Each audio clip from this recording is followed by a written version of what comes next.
السلام علیکم ورحمۃ اللہ وبرکاتہ۔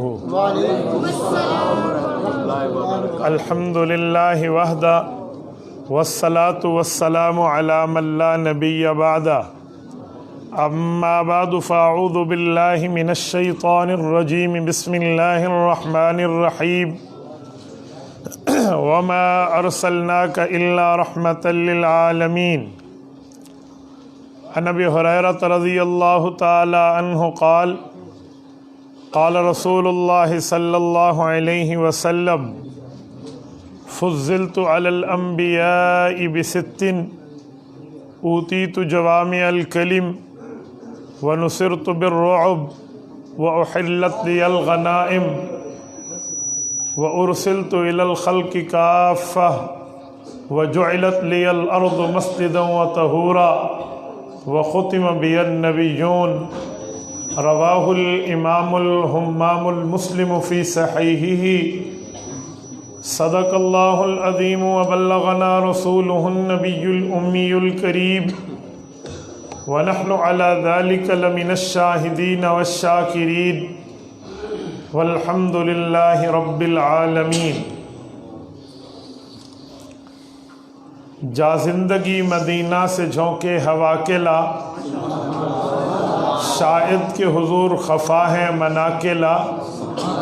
کچھ ہم بھی اپنا چہرہ باطن سنوار لیں، ابو بکر سے وہ آئین عشق و وفا کے لا۔ دنیا مسلمہ پر بہت ہی تنگ ہو گئی، فاروق اعظم کے دور کے وہ نقشے اٹھا کے لا۔ جن سے گناہ نے ہمیں محروم کر دیا، عثمان کی ذات کے وہ زاویے شرم و حیا کے لا۔ مغرب کی گلیوں میں مارا مارا نہ پھر اے گدائے علم، جا اور دروازہ علم سے خیرات جا کے لا۔ معزز دوستو، 31 اکتوبر 2020 جو اب 1 نومبر 2020 میں بدل چکی ہے، آج جامع مسجد مدنی تحصیل شاہپور ضلع سرگودا میں حضرت مولانا قاری عبدالسمیع دامت برکاتہم اور ان کے والد مکرم دامت برکاتہم العالیہ کی دعوت پرخلوص پر میں آپ کی خدمت میں موجود ہوں۔ میرے دوستو، بڑی خوشی کی بات ہے کہ اس مسجد نے آپ کے اس علاقے کو قرآن کریم کے حفاظ کا تحفہ دیا ہے۔ واقعی بہت بڑی بات ہوتی ہے کہ قرآن کریم اپنے سینے میں لے کر بندہ دنیا کے اندر پہنچے تو رب آخرت میں فرشتوں کے ذریعے اس کا اعزاز، اکرام اور استقبال کرائیں گے۔ میرے دوستو، قرآن کریم کو اپنے سینے میں سما لینا یہ بچے کی اپنی محنت بھی ہے، استاد محترم کی محنت بھی ہے، والدین کی دعائیں بھی ہیں۔ میری دعا ہے اللہ ان بچوں کا پڑھنا قبول فرمائے، اساتذہ کا پڑھانا قبول فرمائے، جنہوں نے پڑھوایا ہے ان نگرانوں کا پڑھوانا اللہ قبول فرمائے، اور اس پر جتنے فوائد ہیں، وعدے ہیں، بشارتیں ہیں، خوشخبریاں ہیں، اللہ وہ ان تمام کو عطا فرمائے۔ اللہ آپ کو اور ہمیں بھی یہ توفیق دے کہ ہماری نسلوں سے رب دین کی خدمت لیتا رہے۔ معزز دوستو، رسول اللہ صلی اللہ علیہ وآلہ وسلم کو میں نے خراج عقیدت پیش کرنا ہے، صرف اس لیے نہیں کہ ہم حضور پاک علیہ السلام کی شان اقدس کو بیان کر کے کوئی رسول اللہ کی شان میں اضافہ اور حضور پاک پر احسان کر رہے ہیں، ایسی بات کوئی نہیں ہے۔ اللہ نے ہمارے پاک پیغمبر کو نام نامی جو دیا ہے، اس نام کا مطلب بھی تعریف والا ہوتا ہے۔ ہم تعریف کریں گے، حضور پاک کے اس نام کی برکت سے ہماری تعریفیں دنیا میں جائیں گی۔ یہ نہیں ہے ہماری وجہ سے حضور پاک کی تعریف بڑھے گی۔ کیوں؟ حضور علیہ السلام کا نام ہے محمد۔ غریبی لوگ بولتے ہیں، باہر والے بھی پڑھیں، کیا بولنا چاہیے؟ صلی اللہ علیہ وآلہ وسلم۔ جب بندہ درود پاک پڑھتا ہے 3 فائدے ہیں۔ نمبر 1، اللہ 10 مرتبہ رحمت اتارتے ہیں۔ نمبر 2، فرشتے حضور پاک علیہ السلام کے روضہ اقدس میں لے کر جاتے ہیں۔ نمبر 3، آقا کی محفل میں درود پڑھنے والے کا ذکر ہوتا ہے۔ محبوب کی محفل میں اگر ذکر ہو جائے محب کا، اس سے بڑھ کے اور نعمت کیا چاہیے؟ اس سے بڑھ کے اور بندے کو اوپر اللہ پاک کا احسان کیا چاہیے؟ اسی لیے جب حضور کا نام آئے تو کیا کہنا چاہیے؟ پانی رکھیں، کیا کہنا چاہیے؟ صلی اللہ علیہ وسلم۔ تو حضور اقدس صلی اللہ علیہ وسلم کا نام نامی محمد ہے۔ محمد کا مطلب کیا ہے؟ جب حضرت عبد المطلب حضور پاک کے دادا شیبۃ الحمد جنہوں نے حضور پاک علیہ السلام کا نام نامی رکھا ہے، ان سے پوچھا گیا کہ آپ نے اپنے پوتے کا نام محمد رکھا صلی اللہ علیہ وسلم، وجہ کیا ہے؟ وہ بتانے لگے اس کا معنی ہوتا ہے تعریف والا۔ اردت ان یحمدہ اللہ فی السماء ویحمدہ الناس فی الارض، میں اس بات کے ارادے کو سامنے رکھتے ہوئے اپنے بھتیجے کا نام محمد رکھ رہا ہوں۔ میرا ارادہ، میری خواہش، میری چاہت یہ ہے اللہ آسمان میں اور لوگ زمین میں ان کی تعریف فرمائیں۔ حضور پاک کا نام لفظ محمد پہ اس کا ترجمہ ہوتا ہے الذی اجتمعت فیہ صفات المحمودۃ کلھا، جس میں اللہ تمام اچھائیاں، تمام اوصاف، تمام منقبتیں اور تمام اچھے وصف رکھ دے اور تعریف کا مجموعہ بنائے، اسے محمد کہتے ہیں۔ کفار مکہ جب رسول اللہ صلی اللہ علیہ وسلم کی دعوت حق سے مقابلے میں آئے، ہر طرح کا پروپیگنڈا کیا، ہر طرح کے الزامات لگائے، کبھی ساحر کہا، کبھی مجنون کہا، جادوگری کا طعنہ دیا۔ دلیل کے مقابلے میں جب باطل مد مقابل بات نہیں کر سکتا، وہ الزام تراشیاں کرتا ہے، وہ ذاتیات پہ اتر کے پرسنل ہو جاتا ہے، پھر اس کی خواہش یہ ہوتی ہے کہ میں اس کی ذات کو نیچا دکھاؤں۔ جب بندہ نظریے کی بات چھوڑ کے ذاتیات پہ آ جائے، وہ اس کے زوال کا پہلا لمحہ ہوتا ہے، کیونکہ دلیل ذات کی نہیں نظریے کی پیش کرنی چاہیے۔ اہل کفر، مکہ کے باسی، مشرکین حضور پاک علیہ الصلوۃ والسلام کی ذات اقدس پر کیچڑ اچھالنے کے لیے حضور علیہ السلام کا نام محمد نہیں لیتے تھے، بلکہ اپنے دل کی آگ کو بجھانے کے لیے وہ کہتے مزمم۔ مزمم مذمت سے نکلا ہے۔ مذمت کا معنی ہوتا ہے کسی کی تردید کرنا، ریزسٹ کرنا، کسی پر اعتراض کرنا، ابجیکشن کرنا، غلط کہنا، اسے برا دکھا دینا۔ ذم کہتے ہیں برائی کو، تو وہ مذمم کہتے جس کی برائی بیان کی گئی ہے ان کے منہ سے لفظ محمد نہ نکلتا۔ صحابہ کرام کے دل دکھتے، اس وقت جہاد کا حکم نہیں آیا تھا کہ ان سے دو دو ہاتھ کر لیے جائیں۔ صحابہ نے ایک دن اللہ کے رسول کی خدمت عالیہ میں، مجلس نبوی میں، دربار پیغمبر میں اس بات کا شکوہ کیا کہ یا رسول اللہ، وہ آپ کی گستاخی کرتے ہوئے یہ نام لیتے ہیں، ہمارے دل دکھتے ہیں۔ حضور پاک علیہ السلام نے جو جواب دیا، اتنا خندہ پیشانی سے دیا، اتنے واضح اور فراخ دلی سے جواب دیا، صحابہ کے دل جو دکھے ہوئے تھے وہ دکھی کیفیت پیار میں بدل گئی۔ حضور فرمانے لگے جب وہ مذمم کہتے ہیں، آگے کیا کہتے ہیں؟ کہا آپ کی برائی کرتے ہیں، کہا دل چھوٹا نہ کرنا، دل کو دکھی نہ بنانا۔ وہ میری تعریف میں خلاف بات کرتے تو میرا نام لیتے، وہ تو کسی مذمم کا لیتے ہیں، میں تو محمد۔ پریشان نہ ہونا، دل چھوٹا نہ کرنا، وہ تو کسی اور کا نام لیتے ہیں، میرا تو نہیں لیتے۔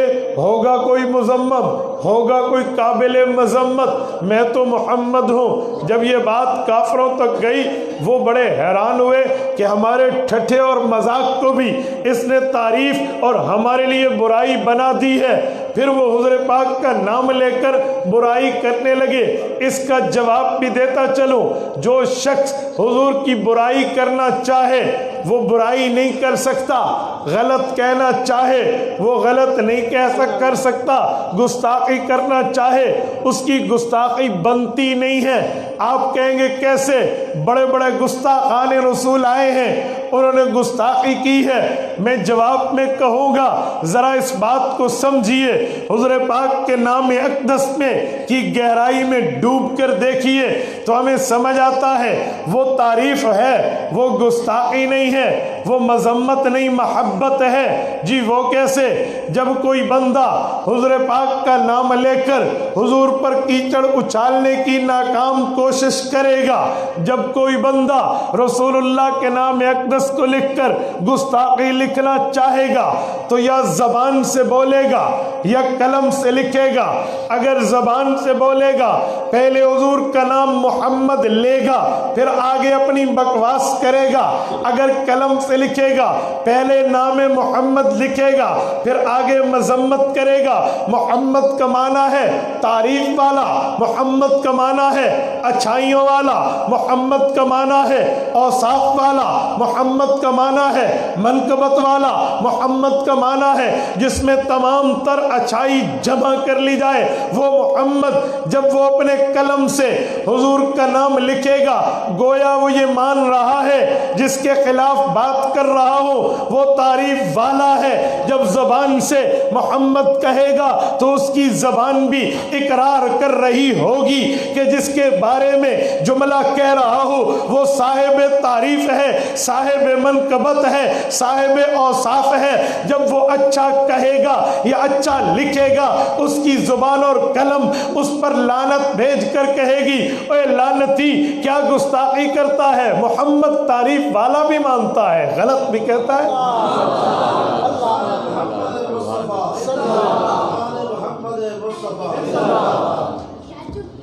تعریف والا بھی کہتا ہے اور برا بھی کہتا ہے، تعریف بھی مانتا ہے برائی بھی کرتا ہے۔ وہ یہ بندہ جب کہے گا زبان و قلم جواب دیں گے۔ میری بات کا مطلب یہ ہے واللہ یعصمک من الناس، اللہ پاک نے فرمایا اے پاک پیغمبر غم مت کیجئے، پریشان مت ہوئیے، اللہ پاک آپ کو لوگوں کی گستاخیوں سے بچا کر دکھائے گا۔ یہ بچانا ہے۔ اللہ نے حضور پاک کو نام محمد دے کر آپ کے اور میرے تحفظ کرنے پر، آپ کے اور میرے دفاع کرنے سے ممتاز کر دیا ہے۔ وہ خود حضور پاک کی دفاع فرما رہے ہیں۔ ہم کیوں کرتے ہیں؟ ہم اس لیے کرتے ہیں کہ یہ راستہ جنت جاتا ہے، جو چاہے اس راستے پہ ساتھ چلے۔ ہم تو اپنے لیے کر رہے ہیں۔ وہ کہہ رہے ہیں ایک بندے نے اشعار پہ مشتمل حضور پاک علیہ الصلوۃ والسلام کو سلامی عقیدت لکھا، کوئی 40,000 کے لگ بھگ اشعار لکھے اور رسول اللہ صلی اللہ علیہ وسلم کی تعریف کر کے اس بندے نے اپنے طرف سے اپنی بس اپنی طاقت کی اخیر کر دی، اور آخر میں جو شعر لکھا اس کے ایک اردو شاعر نے یوں ترجمہ کیا، وہ لکھنے لگا تھکی ہے فکر رساں اور مدہ باقی ہے۔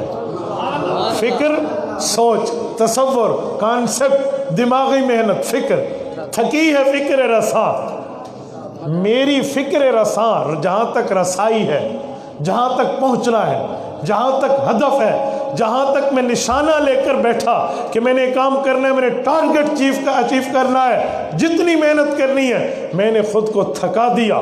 تھکی ہے فکر رساں اور مدہ باقی ہے۔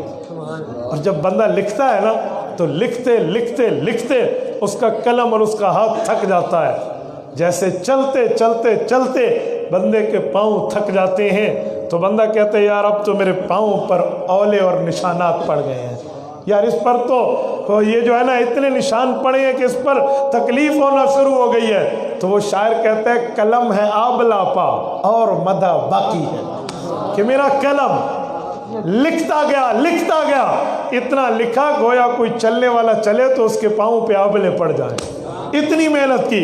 قلم ہے آبلا پا اور مدہ باقی ہے، تمام عمر لکھا، پوری زندگی تمام عمر لکھا اور مدہ باقی ہے، ورق تمام ہوا اور مدہ باقی ہے۔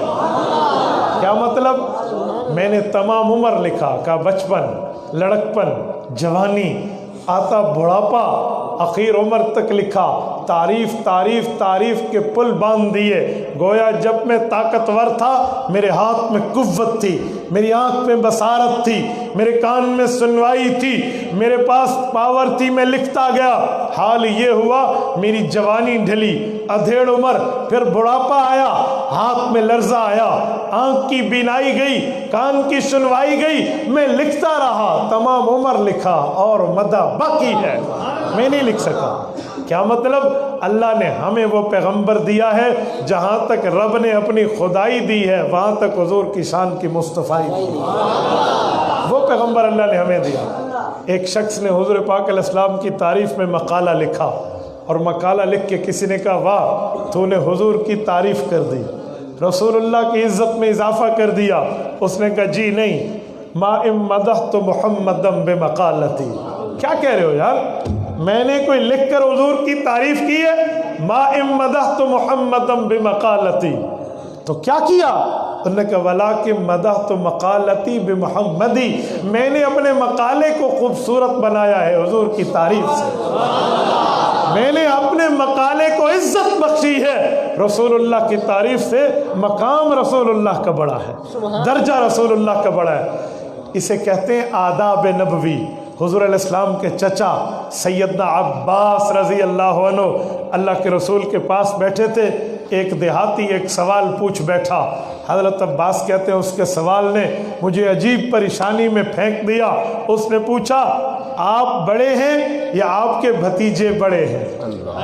حضرت عباس عمر میں رسول اللہ سے تو بڑے ہیں نا، عمر میں، لیکن اب اس نے عمر کا لفظ نہیں کہا کہ آپ بڑے ہو یا یہ بڑے ہیں۔ حضرت عباس سوچنے لگے کہ میں رسول اللہ کی موجودگی میں جس پر کلمہ پڑا ہے، جو میرے ایمان کا حصہ ہے، ان کی موجودگی میں کہہ دوں میں بڑا ہوں، یہ ادب کے خلاف ہے، اور کوئی غلط بات کرو تو جھوٹ بن جائے گی، کیا کہوں بات بھی ٹھیک رہے ادب بھی نہ ٹوٹے۔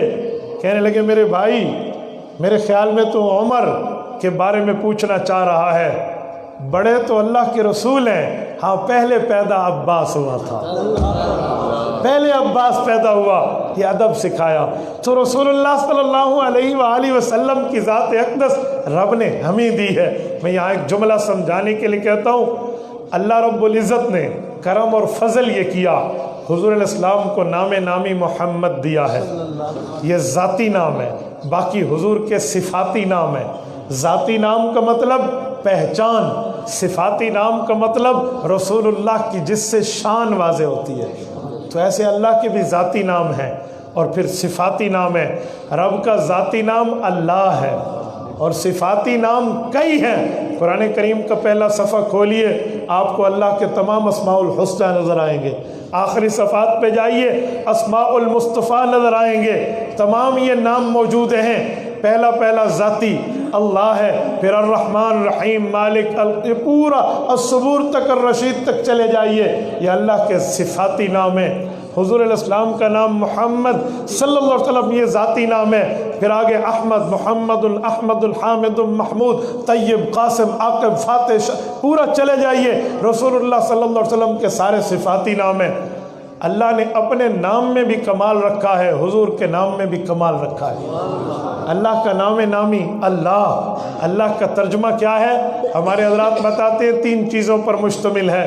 اللہ علم لذات الواجب الوجود، المستجمع لجمیع الصفات، المنزہ عن النقصان والزوال۔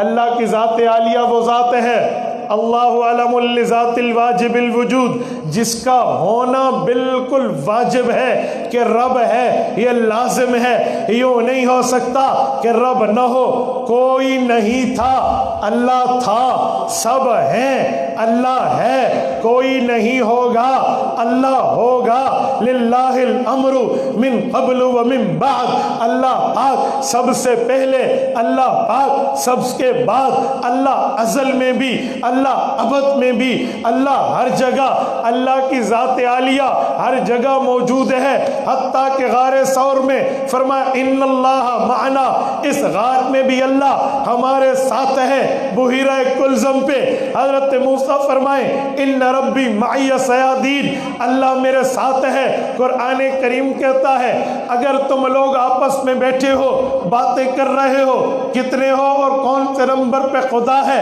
ما یکون من نجوا ثلاثۃ، تم تین ہو، الا هو رابعهم، چوتھا اللہ ہے، ولا خمسۃ، تم پانچ ہو، الا هو سادسهم، چھٹا اللہ ہے، ولا ادنی من ذلک ولا اکثر الا هو معهم، اس سے کم یا زیادہ ہو اللہ تمہارے ساتھ ہے۔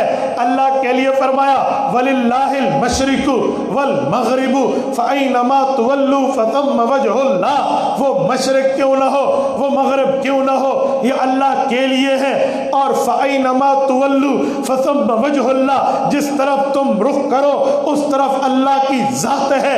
اس سے پتہ چلا اللہ کی ذات عالیہ ہر جگہ ہے، جسم سے پاک ہے، اللہ کی ذات ہر جگہ ہے، کیفیت سے پاک ہے۔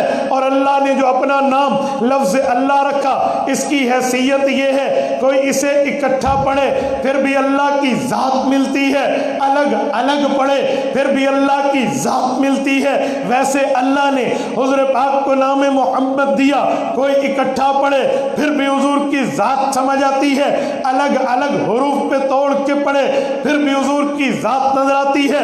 لفظ اللہ دیکھیں، قرآن بتاتا ہے اللہ الذی خلق سبع سماوات ومن الارض مثلہن، اللہ وہ ہے جس نے زمین آسمان کو پیدا کیا، جیسے 7 آسمان ہیں ویسے 7 زمینیں ہیں، یہ لفظ اللہ ہے۔ الف ہٹا دیں، للہ ہے۔ قرآن کہتا ہے للہ ما فی السماوات وما فی الارض، زمین میں جو کچھ، آسمان میں جو کچھ، سب کا سب میرے اللہ کا ہے۔ یہ لام گرا دیں، لہو بنتا ہے، لہو کا معنی اس اللہ کے واسطے، لہو مقالید السماء، پورے قرآن کریم اٹھائیے، اللہ نے لہو لہو کہہ کر اپنی ذات پر دلالت بتائی ہے۔ یہ لام ہٹائیں، ہو بنتا ہے، ہو کا معنی بھی وہ ہے جسے ضمیر کہتے ہیں، انگلش میں پروناؤن کہتے ہیں۔ تو قرآن کریم میں هو اللہ الذی لا الہ الا هو الذی ارسل رسولہ بالہدی ودین الحق لیظہرہ علی الدین کلہ، ہوا کی بات کر کے لفظ اللہ، لہو کی بات کر کے لفظ اللہ، للہ کی بات کر کے لفظ اللہ، اللہ کی بات کر کے لفظ اللہ، جتنا توڑو ٹوٹتا نہیں ہے، جتنا الگ کرو الگ نہیں ہوتا، یہ اللہ کا ذاتی نام ہے۔ رب نے میرے مصطفیٰ کو بھی اپنا ذاتی نام سے ایسا نام عطا کیا ہے، وہ بھی اکٹھا بولیں حضور کی ذات سمجھ آتی ہے، الگ الگ بولیں حضور کی ذات سمجھ آتی ہے۔ حضور پاک کا نام ہے محمد صلی اللہ علیہ وسلم، معنی ہے الذی اجتمعت فیہ صفات المحمودۃ کلھا، جس میں تمام اچھائیاں جمع کر دی جائیں، تمام صفات جمع کر دی جائیں۔ میرے پاک پیغمبر کی صفت یہ ہے، بڑوں کا احترام دیا، چھوٹوں کی عزت دی، اساتذہ کا کرم دیا، بچوں پہ شفقت دی، ماں باپ کی عزت سمجھائی، بہن بھائی کے حقوق سمجھائے، اپنے بڑوں کے حقوق بتائے، معاشرے میں رہنے کا پرامن و باادب طریقہ بتایا، نماز میں اللہ کے سامنے جھکنا کیسے، روزے میں اللہ کے لیے بھوک پیاس برداشت کرنا کیسی، زکوٰۃ میں اللہ کے لیے مال قربان کرنا کیسا، حج میں اللہ کے لیے اللہ کے علاقوں کے گلیوں سے گھومنا، گلیوں میں پھرنا، لبیک اللہم لبیک لبیک لا شریک لک لبیک ان الحمد والنعمہ لک والملک لا شریک لک کی صدائیں لگانا حضور پاک نے بتائی ہے۔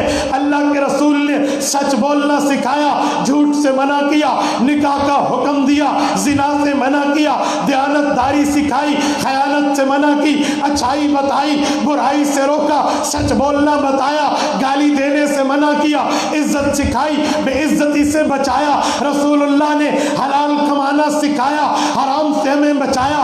اللہ کے رسول صلی اللہ علیہ وسلم نے حق دینا، حق لینے کے اصول بتائے ہیں۔ وہ حالت جنگ ہو حضور کی تعلیمات ہیں، حالت امن ہو حضور کی تعلیمات ہیں، مسافرت میں رہنا ہے تعلیمات موجود ہے، آپ نے حضر میں رہنا ہے تعلیمات موجود ہے، آپ نے استاد بن کے مدرس و معلم بن کے معاشرے کی قیادت کرنی ہے، حضور پاک کی تعلیمات ہیں، آپ نے شاگرد بن کے بڑے سے کچھ سیکھنا ہے، تعلیمات ہیں، اپنے گھر میں سماجی زندگی، خاندانی زندگی، معاشرتی زندگی کیسے گزارنی ہے، تعلیمات ہیں، آپ آپ نے تجارت کیسے کرنی ہے، معاشرت کیسے کرنی ہے، مدارات کیسے رکھنے ہیں، کسی سے تعلق لین دین کیسے رکھنا ہے۔ میری بات کا مطلب پیدائش سے ماں کی گود سے لے کر وفات قبر کی گود تک اللہ کے رسول نے صفات سکھا دی، سمجھا دی، باتیں بتا دی۔ یہ ہے الذی اجتمعت فیہ صفات المحمودۃ کلھا، جس میں تمام اچھائیاں رب جمع کر دے اسے محمد کہتے ہیں۔ اب یہ اکٹھا کہو محمد کا لفظ حضور کی ذات نظر آتی ہے، علیحدہ علیحدہ کہو حضور پاک کی ذات نظر آتی ہے۔ لفظ محمد میں تو تعریف آ گئی، میم ہٹا دیں، پیچھے لفظ کو دیکھو وہ حمد بچتا ہے۔ ہم میں ہر بندہ حمد کا معنی، حمد کا مطلب، حمد کی صفت کو جانتا ہے کہ حمد کہتے ہیں تعریف کو، حمد کہتے ہیں کسی کی اچھائی کو، حمد کہتے ہیں صفت بیان کرنے کو۔ الحمد کا معنی بھی صفت تعریف ہے۔ اگر محمد کی میم ہٹا دیں پیچھے حمد بچتا ہے، معنی تعریف والا، تو الذی اجتمعت فیہ صفات المحمودۃ کلھا، جس میں تمام اچھائیاں جمع ہو وہ حضور کی ذات ہے۔ یہ حمد کی ہاں ہٹا دیں، پیچھے مد بچتا ہے، مد یمد مدن، اس کا عربی زبان میں معنی ہوتا ہے کسی کو کھینچ کے لانا، ترغیب دینا، اسے بتانا، سمجھانا، برین واش کرنا، ذہن سازی کرنا اور حق پر لانا۔ یہ مد کا مطلب ہے۔ حضور پاک کی ذات کو دیکھے، حضور پاک کی پیدائش سے لے کر وفات تک حضور کی تعلیمات کو دیکھیں، احادیث تک، سنن کو دیکھیں، عمل تک، فرامین کو دیکھیں، احکامات تک، منہیات کو دیکھیں، روکنے کی حد تک حضور پاک نے امت کے حق میں خیر خواہی کی ہے، امت کو بتایا سمجھایا ہے۔ حتیٰ کہ ابو جہل جیسے دشمن خدا کے دروازے پہ جا کے دعوت اللہ دی ہے، عقبہ بن ابی معیط جیسے ظالم کے پاس جا کر پیغام حق بتایا ہے، عتبہ ربیعہ شیبہ کے دروازوں پہ جا کے حق کا ڈنکا بجایا ہے، آل مکہ کے پاس، آل اوقاس کے پاس، ظلم جنہ کے پاس، طائف کے پاس، مدینہ والوں کے پاس، بدر میں، احد میں، حنین میں، تبوک میں، ایک ایک جگہ جا کر حضور پاک علیہ السلام نے دعوت دین دے کر لوگوں کو بچایا کہ آپ جہنم سے بچ کے جنت کی طرف آنے والے بن جاؤ، کیونکہ پیغمبر کا کام یہ ہے من الظلمات الی النور، وہ لوگوں کو کفر و شرک کے گھٹا ٹوپ اندھیروں سے پکڑ کے اسے اللہ کے دین کی روشنی، ایمان کی نور اور ضیاء کی طرف پیغمبر لاتا ہے۔ حضور پاک علیہ السلام نے بھی یہی کیا، بلکہ صحابہ کو اس حد تک بتایا، انہوں نے اپنی زندگی میں حضور پاک کے دین کو یوں پہنچایا۔ حضرت عقبہ بن عامر وقت کے بادشاہ کے دربار میں تھے، اس نے کہا سونے چاندی کے ڈھیر سے تیرے قدموں کو بھر دوں، بتا تجھے کیا چاہیے، اگر تجھے مال چاہیے لے لے، کیا ہمارے علاقوں کو فتح کر رہا؟ حضرت عقبہ بن عامر نے ایک تاریخی جملہ فرمایا، کہا جی نہیں، ہمیں مال نہیں چاہیے، بلکہ ہم وہ بندے ہیں، ہماری ڈیوٹی ہمارے پیغمبر نے یہ لگائی ہے، نحن نخرج العباد من عبادت العباد الى رب العباد، ہم لوگوں کو ترغیب دیں گے، بتائیں گے، سمجھائیں گے، انہیں ریلائز ہونے لگے گا اللہ کی ذات حق ہے، اللہ کی ذات اللہ ہے، رب وحدہ لا شریک ہے، اس کی ذات میں بھی شریک کوئی نہیں، اس کی صفات میں بھی شریک کوئی نہیں۔ ہم یہ بتانے، سمجھانے، لوگوں کو رٹوانے، یاد کرانے، زندگی کا مشعل راہ بنانے اس دھرتی پہ آئے ہیں۔ تو مد کمانا کھینچ لینا، مد کمانا تعریف کرنا، مد کمانا ترغیب دینا، مد کمانا ذہن سازی کرنا، محنت کرنا، ہمت سے، طاقت سے، قوت سے، شکت سے، ہر طرح حضور پاک علیہ السلام نے مد کمانے کو عمل کیا، لوگوں کو جہنم سے بچا کے، جہنم سے بچا کے جنت کی طرف لانے کا کام حضور پاک نے کیا ہے۔ یہ مد میں بھی اگر میم نکال لیں خالی دال بچتی ہے، یہ دال کا لفظ بھی حضور پاک کی ذات پر، حضور کی صفات پر، حضور کے کریکٹر پر، حضور کے کردار پر، رسول اللہ کی شب و روز، لیل و نہار کی زندگی پر دلالت کرتا ہے۔ کیوں دال کسے کہتے ہیں؟ جامع ترمذی اٹھائیں، مسند احمد اٹھائیں، اللہ کے رسول فرماتے ہیں الدال علی الخیر کفاعلہ، کہ لوگوں اللہ پاک نے جس بندے کو نیکی کا حکم کرنے والا بنایا، جس نے اس کا کہنا مان کے نیکی پر عمل کیا، رب نیک کو جتنا اجر دیں گے، بتانے والے کو ایسا اجر دیں گے، کرنے والے کو جتنا ثواب دیں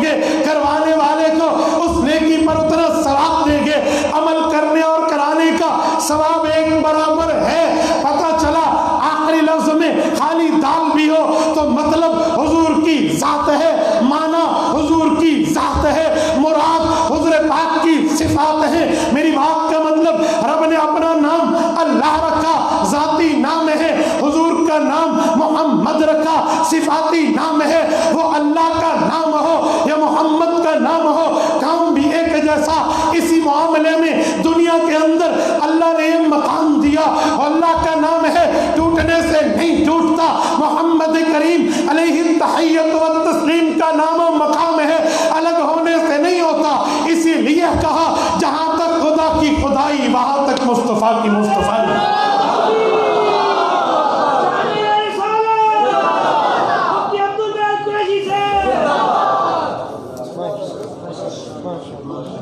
جہاں تک خدا کی خدائی ہے وہاں تک رب نے مصطفیٰ کی مصطفیٰ بنائی۔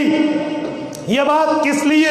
میرے پاک پیغمبر کا مرتبہ ایسا، یہ میں نہیں کہتا، بلبل صحابہ کرام کی وہ شخصیت جس کے لیے اللہ کے رسول فرماتے حسان رب نے تمہیں ہمارا معید بنایا ہے، منبر پہ مسجد نبوی میں میرے لیے لگتا ہے یا تیرے لیے لگے گا، آ بیٹھ، یؤیدک بجبرائیل، اللہم ایدہ بجبرائیل، میرے مولا میرے لیے وحی اتارنے پہ تو جبرائیل کو سدرۃ المنتہا سے زمینوں پر اتار دیتا ہے، اللہ میرے حسان کے لیے بھی جبرائیل کو اتار، یہ اس کی مدد کرے، نصرت کرے، تعاون کرے۔ یہ کفار کو اشعار کی زبان میں جواب دے گا۔ وہ حسان ابن ثابت فرماتے ہیں وَشَكَّ لَهُ مِنْ اسْمِهِ لِيُجَلَّهُ فَذُو الْعَرْشِ مَحْمُودٌ وَهَذَا مُحَمَّدٌ۔ کہا لوگو اللہ کی ذات وہ ہے جس نے اپنے نام محمود سے لفظ محمد نکال کے حضور کو تعریف والا بنا۔ اللہ کا نام فذو العرش محمود، اللہ کا نام محمود، وہذا محمد، اور اس سے حضور پاک کے لفظ محمد کو نکالا۔ اس سے پتہ چلا میرے پاک پیغمبر کا رتبہ، میرے پاک پیغمبر کا مقام، میرے پاک پیغمبر کا درجہ، میرے پاک پیغمبر کی حیثیت اور ویلیو اور مرتبہ رب نے ایسا رکھا ہے جس کو ایک شاعر نے کہا یا صاحب الجمالی و یا سید البشر من وجهک المنیر لقد نور القمر لا يمكن الثناء كما كان حقه بعد از خدا بزرگ تو ہی قصہ مختصر۔ اگر اللہ کے بعد اس دھرتی پر ارض والسماوات میں اگر کوئی شخصیت ہے، فرشتے بعد میں، انبیاء باقی بعد میں، اولیاء اتقیاء اصفیاء محدثین فقہاء مفسرین بعد میں، رب کی ذات کے بعد جس کا نمبر ہے وہ محمد الرسول اللہ۔ اور میں ایک جملہ سمجھانے کے لیے کہتا ہوں میرے دوستو، رسول اللہ صلی اللہ علیہ وسلم کا رتبہ، مقام، مرتبہ اللہ نے ہمیں ایسا بتایا اور سمجھایا جس سے واضح ہمیں سمجھ آتا ہے۔ معراج کی رات دیکھے نا، سب کو اپنے اپنے درجے کی معراج ہوئی ہے، ہر آسمان پہ ایک ایک وقت کا جلیل القدر پیغمبر حضور کا استقبال کر رہا ہے، لیکن جہاں حضور گئے ہیں وہاں کسی نبی کی پہنچ بھی نہیں۔ امام علاء الدین متقی رحمہ اللہ کنز الامال فی سنن الاقوال والافعال میں ایک حدیث پاک لائے ہیں کہ جب سدرۃ المنتہا، سدرہ کہتے ہیں بیری کو، منتہا کہتے ہیں دا اینڈ کو، جس کے اوپر کوئی مقام نہیں، کوئی درخت نہیں، وہ مقام حضرت جبرائیل کا آخری ہے، اس سے آگے نہیں جا سکتے۔ باؤنڈری آف دا جبرائیل اینجل، حضرت جبرائیل السلام کی آخری سرحد، لائن آف دا کنٹرول ہے، اس سے آگے حضرت جبرائیل کی پہنچ بھی نہیں ہے۔ آگے جائیں، وہ رک گئے۔ حضور پاک علیہ السلام نے پوچھا جبرائیل کیا ہوا؟